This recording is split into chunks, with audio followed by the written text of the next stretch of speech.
अस्सलाम वालेकुम dear students.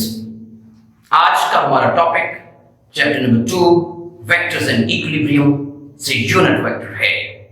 इससे पहले जो हमने टॉपिक्स पढ़े हैं बेटा, उसमें हमने वेक्टर्स को पढ़ा है, स्केलर्स के बारे में पढ़ा है, रिप्रेजेंटेशन ऑफ वेक्टर्स पढ़ी है, addition of vector by add rule method पढ़ा है, और इसके बाद हमने मल्टीप्लिकेशन ऑफ वेक्टर भी पढ़ी है विद द स्केलर। तो यूनिट वेक्टर क्या है, इस बात को जानने के लिए हम एक छोटी सी एग्जांपल लेकर आगे बढ़ते हैं। फर्स्ट करें कि आप अपने दोस्त को फोन करते हैं और उससे पूछते हैं कि कामरान आप किधर जा रहे हो। तो कामरान आगे से जवाब देता है कि जनाब I am going with the velocity of 20 metre per second. तो आप उससे दोबारा सवाल पूछेंगे, कामरान तुम किधर हो। तो कामरान आगे से जवाब देता है कि मैं 20 मीटर पर सेकंड की वेलोसिटी से जा रहा हूं। तो आप फौरन परेशान होंगे और उससे पूछेंगे कि यार कामरान मैं आपसे ये पूछ रहा हूं कि तुम किधर जा रहे हो, और यू आर आंसरिंग मी कि I am going with the velocity of 20 metre per second. Is this the complete information? तो कामरान कहेगा कि जनाब I am going towards Lahore, I am going towards Islamabad, I am going towards Multan, I am going towards DG Khan. तो इसका मतलब ये है कि जो उसने ये बताया है कि मैं जा रहा हूं मुल्तान की जानिब या लाहौर की जानिब या कराची की जानिब, यही तो है डायरेक्शन। तो डायरेक्शन देने के लिए, डायरेक्शन को रिप्रेजेंट करने के लिए फिजिक्स में हमने एक वेक्टर को डिजाइन किया है, and that vector is the unit vector. तो सर यूनिट वेक्टर को हम कैसे डिफाइन करेंगे? आइए सबसे पहले यूनिट वेक्टर को डिफाइन करते हैं। यूनिट वेक्टर की डेफिनेशन क्या है बेटा? Unit vector is a vector. पहली बात तो ये है कि यूनिट वेक्टर वेक्टर है whose magnitude is 1। Unit vector का मैग्नीट्यूड 1 होता है। और सर इसकी ड्यूटी क्या है?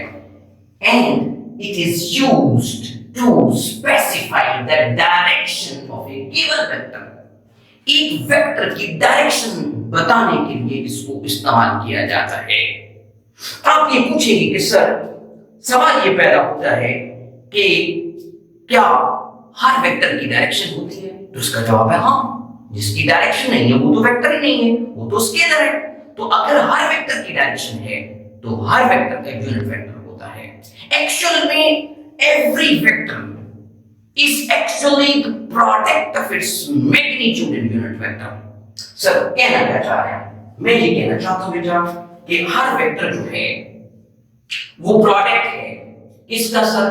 अपने मैग्नीट्यूड का और अपने यूनिट वेक्टर का। सर ये देखिए, here is the vector A. ये वेक्टर ए है और वेक्टर ए दो चीजों की तरफ से बना है, अपने मैग्नीट्यूड से और अपनी डायरेक्शन से। देखिएगा जरा प्लीज अगेन, ये वेक्टर ए जो है ये दो चीजों से मिलकर बना है। It is actually the product. ये हासिल जर है किसका सर? अपने मैग्नीट्यूड का और अपनी डायरेक्शन का, यानी अपने यूनिट वेक्टर का। सर यूनिट वेक्टर को जाहिर कैसे किया जाता है?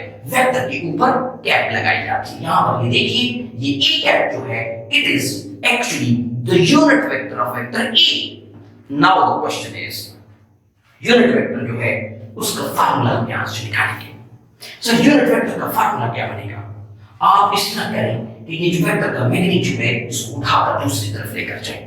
ये यहां पर क्या हो रहा है? सर मल्टीप्लाई हो रहा है, तो दूसरी तरफ जाकर क्या होगा? सर डिवाइड होगा। तो इसका मतलब ये हुआ कि यूनिट वेक्टर का फार्मूला क्या बना बेटा?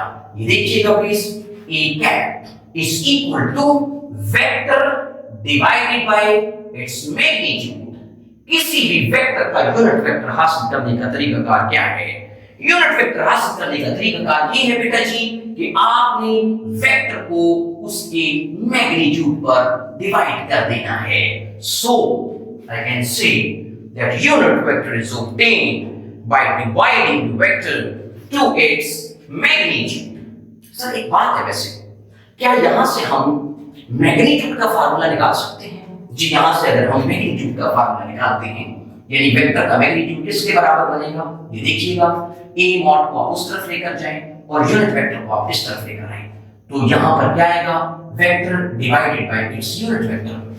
तो is this the correct formula? तो इसका जवाब है no, it is not the correct formula, क्योंकि वेक्टर जो है वो वेक्टर पर डिवाइड नहीं हो सकता है। Vector division is not allowed, और वेक्टर के मैग्नीट्यूड को निकालने के लिए फार्मूला तो कतई भी इस्तेमाल नहीं हो सकता, क्योंकि इसमें दो वेक्टर्स डिवाइड हो रहे हैं। सर सवाल ये पैदा होता है कि एक्स एक्सिस की अपनी डायरेक्शन है। जी हाँ, एक्स एक्सिस की अपनी स्पेसिफाइड डायरेक्शन है, वाई एक्सिस की अपनी स्पेसिफाइड डायरेक्शन है, और जेड एक्सिस की भी अपनी स्पेसिफाइड डायरेक्शन है। सो लेकिन एक्स एक्सिस वाई एक्सिस की डायरेक्शंस हमें पता नहीं है। देखिए इससे पहले वाले लेक्चर में हमने ये पॉइंट शेयर किया है कि एक्स एक्सिस जो है, ये एक्स एक्सिस है, अगर फर्स्ट करें ये वाई एक्सिस है बेटा, तो ये क्या होगा, ये जेड एक्सिस है। एक्स एक्सिस, वाई एक्सिस और जेड एक्सिस, ये तीनों के तीनों म्यूचुअली परपेंडिकुलर एक्सिस होते हैं। एक्स एक्सिस में और वाई एक्सिस में कितना एंगल है आपको नजर आ रहा है, इट्स 90 डिग्री। एक्स एक्सिस में और जेड एक्सिस में कितना एंगल है, सो 90 डिग्री, और वाई एक्सिस में और जेड एक्सिस में कितना एंगल है, definitely it is also 90 degree. तो यहां से हमें एक बात समझ में आ रही है कि एक्स एक्सिस की अपनी स्पेसिफाइड डायरेक्शन है, और वाई एक्सिस की अपनी स्पेसिफाइड डायरेक्शन है, और जेड एक्सिस की अपनी स्पेसिफाइड डायरेक्शन है, और उनकी डायरेक्शंस को रिप्रेजेंट करने के लिए जो यूनिट वेक्टर्स इस्तेमाल होते हैं बेटा, वो हैं unit vector I, J and के। सर एक्स एक्सिस की डायरेक्शन में कौन से यूनिट वेक्टर है? एक्स एक्सिस की डायरेक्शन में है यूनिट वेक्टर आई, वाई एक्सिस की डायरेक्शन में है यूनिट वेक्टर जे, और जेड एक्सिस की डायरेक्शन को शो करने के लिए इस्तेमाल होता है यूनिट वेक्टर के। मजे की बात यह है कि आप अगर एक चीज पर गौर करें, मैंने इन तीनों लाइनों की लंबाइयां सेम रखी हैं। इन तीनों लाइनों की लंबाइयां सेम क्यों रखी हैं? बिकॉज यूनिट वेक्टर का मैग्नीट्यूड 1 होता है। सर एक सवाल और भी है हमारे से में कि सर यूनिट वेक्टर की कोई यूनिट्स होती हैं? तो इसका जवाब है no, unit vector is a unitless vector. तो यूनिट वेक्टर के मतलब 3 बुनियादी कॉन्सेप्ट्स को आपको क्लियर करना है। नंबर 1, यूनिट वेक्टर का मैग्नीट्यूड 1 है। नंबर 2, यूनिट वेक्टर डायरेक्शन देने के लिए इस्तेमाल होता है, और number 3, unit vector is unitless vector. Sir सवाल ये पैदा होता है कि क्या सिर्फ यही यूनिट वेक्टर आई जे यही है? नहीं बेटा, यूनिट वेक्टर और भी बहुत सारे हैं। हर डायरेक्शन में यूनिट वेक्टर है, क्योंकि हर वेक्टर की डायरेक्शन है और हर डायरेक्शन में यूनिट वेक्टर एग्जिस्ट कर सकता है। देखिए अगर मेरे पास वेक्टर एरिया है, सर वेक्टर एरिया क्या होता है? एरिया तो स्केलर है। No, area is a scalar quantity, I accept this, but vector area is a vector quantity. Vector area हम फिजिक्स में यूज करते हैं, ये एक वेक्टर क्वांटिटी है। सर वेक्टर एरिया का मैग्नीट्यूड कितना होता है? देखिए ये मैं आपके सामने वेक्टर एरिया ड्रॉ कर रहा हूं, और वेक्टर एरिया का मैग्नीट्यूड कितना होता है बेटा? It is equal to the area of the surface. Sir, and what is the direction of vector area? The direction of vector area is given by unit vector n. Vector area A की direction कौन देता है बेटा?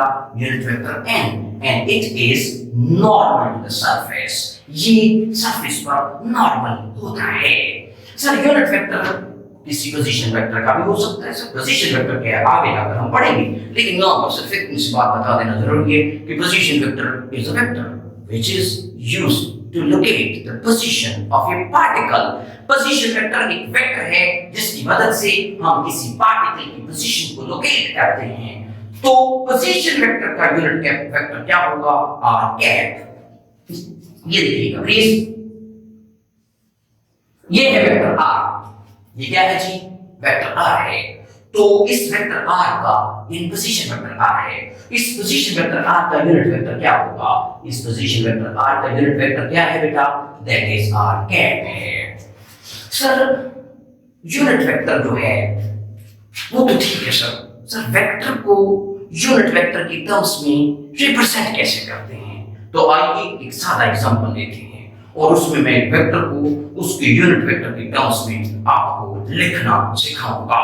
देखिए आपके सामने है एक ब्लॉक, देख सकते हैं बेटा, here is a block, ये एक ब्लॉक है, और इस ब्लॉक पर आप लगाते हैं फोर्स।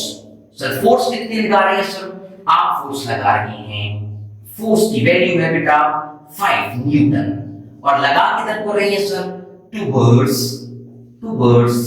X axis. एक ब्लॉक पर आप 5 न्यूटन की फोर्स लगाते हैं एक्स एक्सिस की जानिब।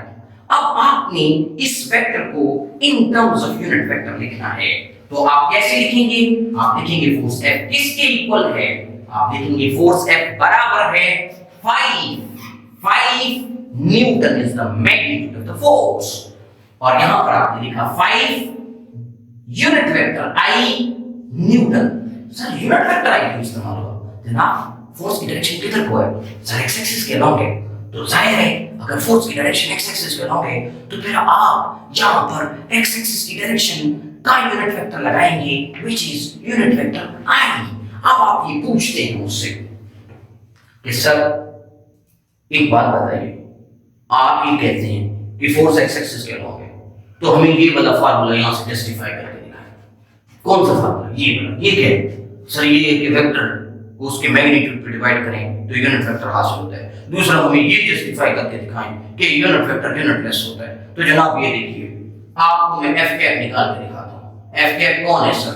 एफ कैप जो है it is the unit vector of force F. ये फोर्स एफ का यूनिट वेक्टर है। तो मैं क्या करूंगा बेटा, फोर्स को उसकी मैग्नीट्यूड पर डिवाइड कर दूंगा। सर फोर्स की वैल्यू कितनी है? फोर्स की वैल्यू ये लिखिए बेटा आपने, इसी को मैं यहां पर लिखता हूं। ये देखो 5 unit vector I Newton divided by force का मैग्नीट्यूड कितना है सर? 5 Newton sir. तो ये 5 से कैंसिल आउट हो गया बेटा और न्यूटन से कैंसिल आउट हो गया। सो F cap is equal to unit vector I। So you have done what? आपने क्या किया है? यहाँ पर आपने एक वेक्टर है जिसका नाम फोर्स है, उसका यूनिट वेक्टर F कैप निकाला है और वो I कैप के बराबर आया है, यानी फोर्सेस अलोंग एक्स एक्सिस। आइए माय डियर स्टूडेंट्स हम स्टडी करते हैं कि नल वेक्टर क्या होता है। बेटा जी नल वेक्टर जो है उसको हम जीरो वेक्टर भी कहते हैं। नल वेक्टर एक ऐसा वेक्टर है जिसका मैग्नीट्यूड जीरो के इक्वल होता है और उसकी डायरेक्शन क्या है सर? उसकी डायरेक्शन है अनडिफाइंड और आर्बिट्ररी और इंडिटरमिनेट। सर ये अनडिफाइंड का, आर्बिट्ररी का और इंडिटरमिनेट का मतलब क्या है? इन तीन लफ्जों का मतलब एक्सप्लेन करने से पहले मैं समझता हूं कि हमें नल वेक्टर को निकालने की एक एग्जांपल शेयर करनी चाहिए। जहां पर आप देख सकते हैं कि ये एक ब्लॉक है, इस पर दो फोर्सेस लग रही हैं। एक फोर्स राइट वर्ड है which is 10 Newton and unit vector I जो है वो ये बता रहा है कि ये फोर्स राइट वर्ड में लग रही है, यानी अलोंग पॉजिटिव एक्स एक्सिस है।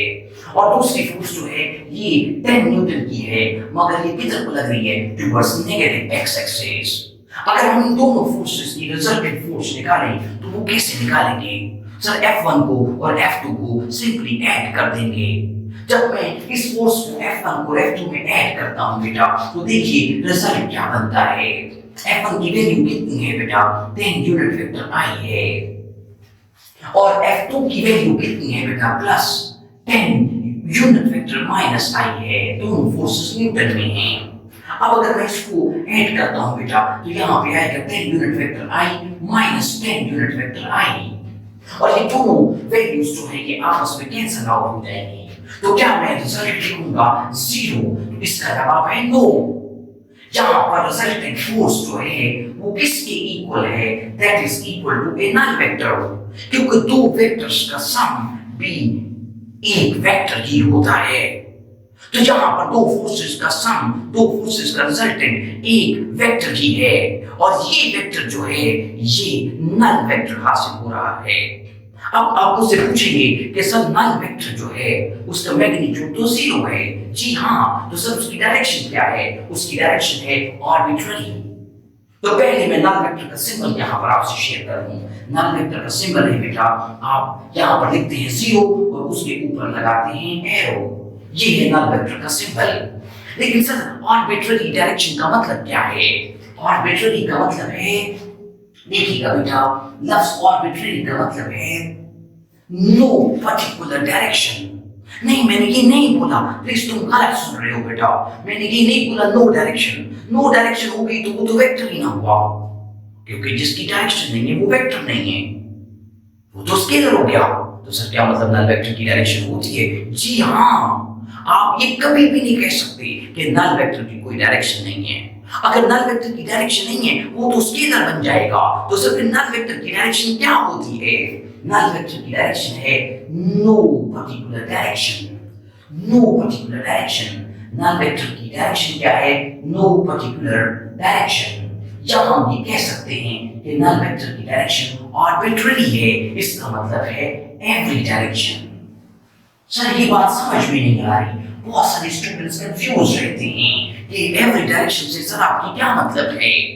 देखिए, मेरा ये मार्कर जो है, अगर मैं ये कहूं कि मेरा मार्कर 0 मीटर पर सेकंड से आसमान के फरिश्तों की जानिब जा रहा है, तो आप क्या कहेंगे? क्या ये बात दुरुस्त है? जी हाँ, ये 0 मीटर पर सेकंड का मतलब क्या है कि इसकी वेलोसिटी का मैग्नीट्यूड 0 है। और मैं ये कह सकता हूँ कि ये आसमान के फरिश्तों की जानिब जा रहा है, या मैं कह सकता हूँ कि ये ईस्ट की जानिब जा रहा है, ये वेस्ट की जानिब जा रहा है, ये नॉर्थ में जा, मतलब एक्चुअल में वेलोसिटी का मैग्नीट्यूड ही 0 है। और जब किसी वेक्टर का मैग्नीट्यूड 0 हो जाता है तो आप उसकी डायरेक्शन को आर्बिट्ररी लेते हैं, यानी it's not a particular direction, you can take it in any direction, या किसी भी रेफरेंस के साथ आप उसको एडजस्ट कर सकते हैं। सर इनडिटरमिनेट और अनडिफाइंड का क्या मतलब है?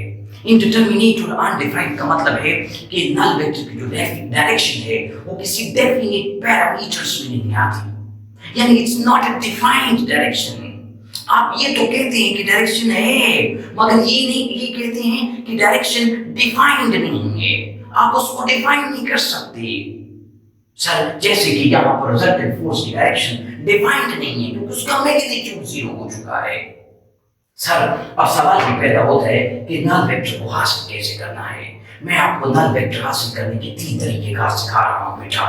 पहला तरीका ये है कि जब भी आप किसी वेक्टर को उसके नेगेटिव वेक्टर में ऐड करेंगे तो आपके पास हासिल होगा नल वेक्टर। दूसरा तरीका नल वेक्टर को हासिल करने का ये है कि आप किसी वेक्टर को 0 से मल्टीप्लाई कर दीजिए। जब आप किसी वेक्टर को 0 से मल्टीप्लाई करते हैं तो वो नल वेक्टर बन जाता है। और तीसरा तरीका ये है कि टेकिंग द सेल्फ क्रॉस। अगर किसी भी वेक्टर का अपने साथ ही क्रॉस प्रोडक्ट ले लिया जाए। सर ये क्रॉस प्रोडक्ट क्या होता है बेटा? ये वेक्टर्स की मल्टीप्लिकेशन की एक टाइप है। ये थर्ड एग्जांपल जो है इसको मैं अभी एक्सप्लेन नहीं करूंगा क्योंकि ये आगे जाकर क्रॉस प्रोडक्ट या वेक्टर प्रोडक्ट के टॉपिक में आएगी। कि सेल्फ क्रॉस लेने से भी हमें नल वेक्टर हासिल हो जाता है। सर नल वेक्टर लाई कहां करता है? Null vector lies at the origin of coordinate axis. अगर ये line horizontal line x axis है बेटा, ये vertical लाइन y axis है बेटा, और ये लाइन जो है z axis है जिसको मैं यहाँ पर ड्रॉ कर रहा हूँ, तो null vector जो है वो कहाँ पर लाई करेगा? origin पर, यहाँ पर लाई करता है। क्या सर नल वेक्टर की लाइन ड्रॉ नहीं हो सकती? बिल्कुल भी नहीं बेटा, क्योंकि अगर आप लाइन ड्रॉ कर देंगे तो लाइन तो मैग्नीट्यूड को शो करती है। लाइन की लंबाई मैग्नीट्यूड होती है। नल वेक्टर की लाइन की लंबाई ड्रॉ नहीं हो सकती। Even you can not draw a dot for the null vector. Sir आइए बात करते हैं इक्वल वेक्टर्स की। बेटा किसी भी 2 वेक्टर्स को या 3 वेक्टर्स को इक्वल होने की 3 शर्त हैं। पहली शर्त ये है कि इक्वल वेक्टर्स जो हैं वो हैं जिनका मैग्नीट्यूड इक्वल है। सेम डायरेक्शन, इक्वल मैग्नीट्यूड है बेटा, इक्वल मैग्नीट्यूड है नंबर 1। नंबर 2, इक्वल वेक्टर्स वो हैं जिनकी डायरेक्शन सेम है। सेम डायरेक्शन भी होना जरूरी है। और तीसरी जो कंडीशन है इक्वल वेक्टर होने के लिए वो ये है कि सेम फिजिकल क्वांटिटीज होना जरूरी है। आप कभी ऐसा नहीं कह सकते हैं कि फोर्स और वेलोसिटी इक्वल वेक्टर्स बन गए हैं। तो सेम फिजिकल क्वांटिटीज होना जरूरी है। Same P dot Q's। P dot Q का मतलब क्या है? Physical quantities. मतलब ऐसा नहीं हो सकता है कि फोर्स वेलोसिटी के इक्वल वेक्टर बन जाए, या वेलोसिटी मोमेंटम का इक्वल वेक्टर बन जाए, या एक्सेलरेशन वेलोसिटी का इक्वल वेक्टर बन जाए। तो for equal vectors there are three conditions. Sir equal vectors की डेफिनेशन क्या करेंगे? Those vectors which have equal magnitude and same direction belonging to the same physical quantities are called equal vectors। Sir मिसाल के तौर पर ये देखिएगा, जहां पर मैं दो वेक्टर्स दे रहा हूं, एक वेक्टर ए है और एक वेक्टर बी है। क्या इन दोनों की लाइन की लंबाई सेम है? यस सर, क्योंकि लाइन की लंबाई मैग्नीट्यूड को शो करती है और एरो हेड देता है डायरेक्शन। तो क्या इनकी डायरेक्शन भी सेम है? Yes sir. और अगर जी ये दोनों सेम फिजिकल क्वांटिटीज हैं तो फिर ये ए वेक्टर जो है ये बी वेक्टर के इक्वल होगा। ये हैं इक्वल वेक्टर्स। आइए बात करते हैं यहाँ पर पैरेलल वेक्टर्स की भी। सर पैरेलल होने के लिए क्या कंडीशंस हैं? वेक्टर्स के पैरेलल होने के लिए एक ही कंडीशन है और वो ये है कि उनकी डायरेक्शन सेम होनी चाहिए। All those vectors are parallel vectors which have the same direction। Parallel vector होने की एक ही कंडीशन है and that is same direction। Same direction होनी चाहिए। मिसाल के तौर पर यहाँ पर अगर मैं तीन वेक्टर्स लेता हूँ बेटा, जैसे कि ये देखिए, ये वेक्टर ए है, ये वेक्टर बी है और ये वेक्टर, ये देखिएगा अगेन रीड्रॉ कर रहा हूँ बेटा, ये वेक्टर बी है और ये वेक्टर सी है। तो क्या सर ये तीनों पैरेलल वेक्टर्स हैं? तो इसका जवाब है हाँ, A is parallel to B and B is parallel to C. मगर अगर मैं बात करूं कि इनमें से इक्वल कौन कौन से हैं, तो ये भी बात यहां क्लियर कर लीजिएगा कि A is equal to B but B and A are not equal to C। इसका मतलब ये हुआ कि all the parallel vectors are not equal vectors, क्योंकि पैरेलल होने के लिए एक शर्त है और वो क्या है? डायरेक्शन सेम हो। जबकि इक्वल होने के लिए तीन शर्तें हैं: same direction, same equal magnitude and belonging to the same physical quantities। Thank you very much, Beta।